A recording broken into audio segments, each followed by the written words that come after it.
നിങ്ങളുടെ favourite shows ഇനി ഒരിക്കലും മിസ്സാവില്ല. ഇപ്പോൾ C5 കാണും നിങ്ങളുടെ ഫേവറേറ്റ് ഷോ തികച്ചും സൗജന്യമായി. അതെ ഗുരുവമ്മേ, പറഞ്ഞോളൂ. നിങ്ങൾ ആരെങ്കിലും എത്രയും പെട്ടെന്ന് ഇവിടെ വരണം. എന്താ ഗുരുവമ്മേ, എന്തെങ്കിലും പ്രശ്നമുണ്ടോ? പ്രശ്നങ്ങളൊന്നും ഉണ്ടാകാതിരിക്കാനേ വരാൻ പറഞ്ഞത്. എന്താ ഗുരുവമ്മേ, ടെൻഷൻ ആക്കാതെ എന്താ കാര്യം ഒന്ന് പറയേ. അല്പം ഭയക്കേണ്ട കാര്യം തന്നെയാ. എത്രയും പെട്ടെന്ന് ഇവിടേക്ക് വരിക, അല്ലെങ്കിൽ ശ്രേയയുടെ ജീവന് തന്നെ ആപത്താണ്. അയ്യോ, എന്റെ ജീവനോ? അതെ, എത്രയും പെട്ടെന്ന് എത്തുക. അപ്പോ നമുക്ക് നേരിൽ കാണാം.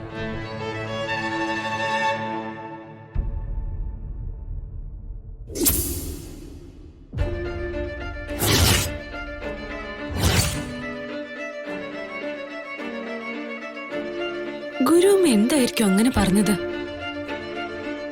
എന്റെ ജീവൻ ആപത്തിലാണെന്ന് പറയുമ്പോ ആ ഗൗരി എന്നെ കൊല്ലുവോ?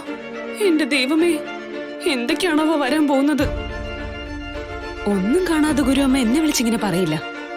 എത്രയും പെട്ടെന്ന് ഈ കാര്യം അമ്മ ആന്റി അറിയിച്ചിട്ട് ഗുരുവമ്മയെ പോയി കാണണം.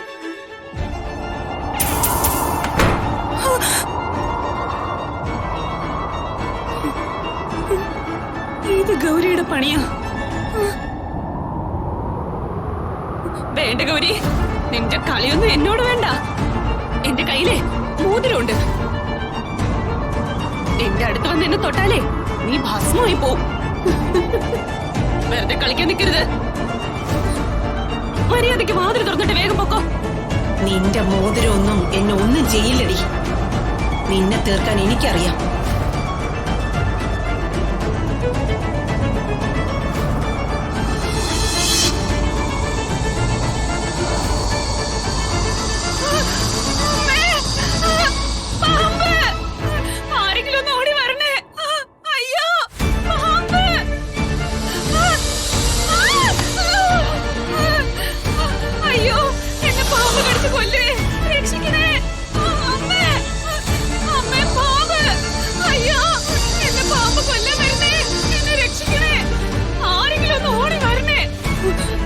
ഇത് ഒറിജിനൽ പാമ്പാണോ അത് ഗൗരി പാമ്പായതാണെന്ന് അറിയാൻ പറ്റുന്നില്ലല്ലോ. എന്നെ കൊത്തല്ലേ പാമ്പേ. അയ്യോ, ആരെങ്കിലും വന്നൊന്ന് വാതിൽ തുറക്കണേ. അയ്യോ അയ്യോ, ആരെങ്കിലും ഒന്ന് വരണേ. അയ്യോ പാമ്പേ, ആരെങ്കിലും വന്നൊന്ന് വാതിൽ തുറക്കണേ.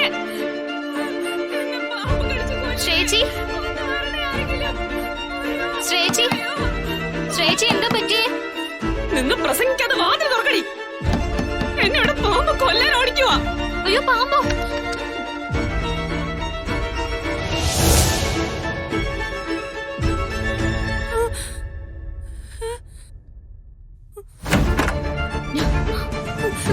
എങ്ങോട്ടേ? പാമ്പ്, പാമ്പ് എവിടെ? പാമ്പ് എന്നെ കൊണ്ടൊന്നും പറയിക്കരുത്. എന്റെ നീയും ഗൗരിയത്തുള്ള കളിയല്ലേ, എനിക്കറിയാം. ഞാനൊന്നും ചെയ്തില്ലല്ലോ ശ്രേജി. ഇവിടുന്ന് കരയുന്ന ശബ്ദം കേട്ടിട്ടാ ഞാൻ ഓടി വന്നത്. അപ്പഴാ വാതിൽ അടഞ്ഞു കിടക്കുന്ന കണ്ടത്. ഓ, അവളുടെ ഒരു അഭിനയം ഒട്ടും ഓവറായിട്ട് തോന്നത്തേ ഇല്ല. നിന്റെ ഈ നോട്ടവും മുഖം കണ്ടിട്ട് ഭിത്തിയിൽ വെച്ച് ഉരയ്ക്കാനാ തോന്നുന്നേ. നിന്നെ ഞാനിന്ന്. പക്ഷെ നീ ലിമിറ്റ് വിട്ടാ ശ്രേയേ, നിനക്ക് ഈ നകുലിനെ അറിയില്ല. നീ കാണുന്ന ലോക്കൽ ഗുണ്ടകളെ പോലെ അല്ല നകുൽ. ഇതാള് വേറെയാ. തൊട്ടാൻ നിന്റെ കൈ പൊള്ളും. ഓ, നിന്നെ ഉപദ്രവിക്കാനും പറ്റാതെ ആയല്ലോ. നാശം.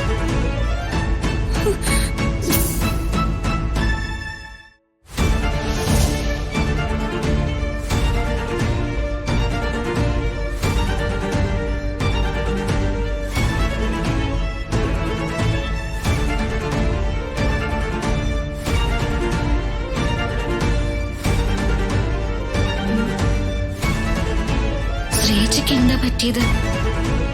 എന്തൊക്കെയാ ഇപ്പൊ പറഞ്ഞിട്ട് പോയത്? നാത്തൂൻ പറയുന്നത് കേട്ടപ്പോ ഞാൻ വിചാരിച്ചു അവരെല്ലാം നാത്തൂന് നല്ല പരിചയമാണെന്ന്. അമ്മയൊന്ന് മണ്ടത്തരം പറയാതിരിക്കോ? അങ്ങനെയുള്ളവരാരെങ്കിലും നമുക്ക് അറിയാമെങ്കിൽ അവരെല്ലേ നമ്മൾ ആദ്യം പോയി കാണൂ. അത് ശരിയാ.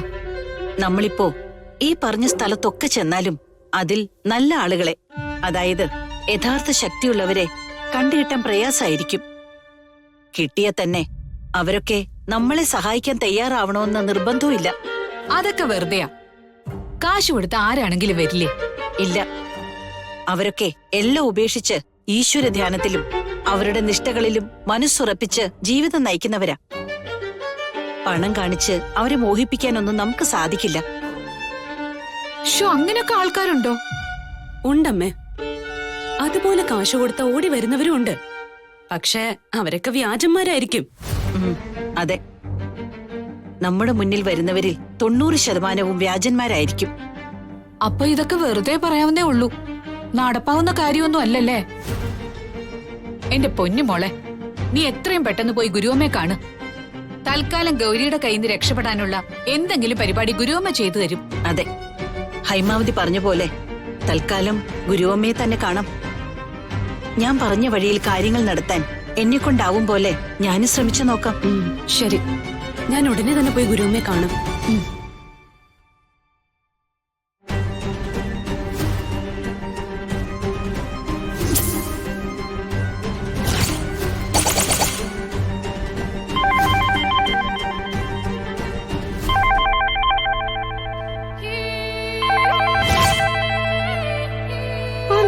ഇവിടെ ഇല്ലേ? അയാളുടെ ഫോണിൽ റിംഗ് ചെയ്യുന്നത്. ഇതിലെന്തെങ്കിലും കള്ളത്തരം കാണും. അതുകൊണ്ടല്ലേ പലപ്പോഴും അയാൾ ആളുകളുടെ മുന്നിൽ വെച്ച് കോൾ എടുക്കാതെ ഫോൺ കട്ട് ചെയ്യുന്നത്.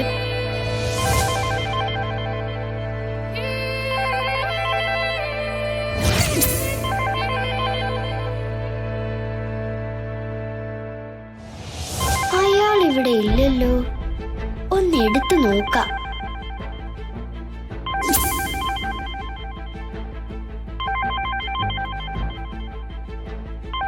ബോംബെ ബോസോ? എന്തായാലും എടുത്തു നോക്കാം. അയാൾ കുളിക്കുവാണെന്ന് തോന്നുന്നു.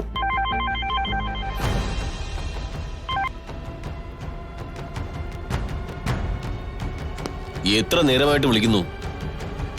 നിനക്കെന്താ ഫോൺ എടുക്കാൻ ഇത്ര താമസം? നകുൽ, നീ എന്താണെന്ന് എനിക്ക് നന്നായിട്ട് അറിയാം. പക്ഷേ നിനക്ക് എന്നെ അറിയില്ല. നീ എന്താ മിണ്ടാത്തത്?